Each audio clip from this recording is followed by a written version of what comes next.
রাজনৈতিকভাবে সংখ্যালঘু মনে করা হয়, তাদের অধিকার রক্ষায়, তাদের অধিকার সুরক্ষায় আমাদেরকে আরও বেশি সচেষ্ট হতে হবে, যাতে করে এটা বৈশ্বিক একটা বার্তা যায় যে আসলে এই বাংলাদেশ হচ্ছে এমন একটি জায়গা যেটি সকল মতের, সকল পথের, সকল ধর্মের একটা সেফেস্ট একটা হচ্ছে ল্যান্ড। যে এই নির্বাচনটি গতকাল হয়েছে,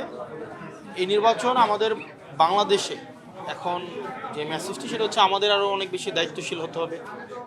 আমাদের সবাইকে অ্যাকোমোডেট করে প্রত্যেকটা নাগরিকের অধিকার রক্ষায় আমাদেরকে সচেষ্ট হতে হবে। আমাদের দেশে যাদেরকে আমাদের রাজনৈতিকভাবে সংখ্যালঘু মনে করা হয়, তাদের অধিকার রক্ষায়, তাদের অধিকার সুরক্ষায় আমাদেরকে আরও বেশি সচেষ্ট হতে হবে, যাতে করে এটা বৈশ্বিক একটা বার্তা যায়। বাংলাদেশ হচ্ছে, তারা তো বেসিকলি হচ্ছে আমাদের যারা রাজনৈতিকভাবে সংখ্যালঘু যাদেরকে মনে করা হয়, কিন্তু যারা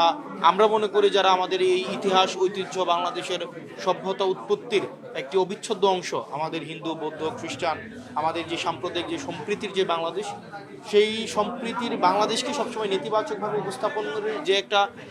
প্রচেষ্টা রয়েছে, এই প্রচেষ্টার প্রতি আমরা সম্প্রীতির মধ্য দিয়ে এই বার্তাটি দেওয়া যে আসলে এই বাংলাদেশ হচ্ছে এমন একটি জায়গা যেটি সকল মতের, সকল পথের, সকল ধর্মের একটা সেফেস্ট একটা হচ্ছে ল্যান্ড। এবং এটি আমাদের যদি আমরা সুরক্ষা করতে পারি, তাহলে আমাদের হচ্ছে যে ইন্ডিয়াতে যে নির্বাচন পরবর্তী যে আমাদের বাংলাদেশে যে আমরা ইম্প্যাক্টের সংখ্যাটি করছি, নেতিবাচক ইম্প্যাক্টের সংখ্যাটি করছি, সেটি আসলে থাকবে না তখন।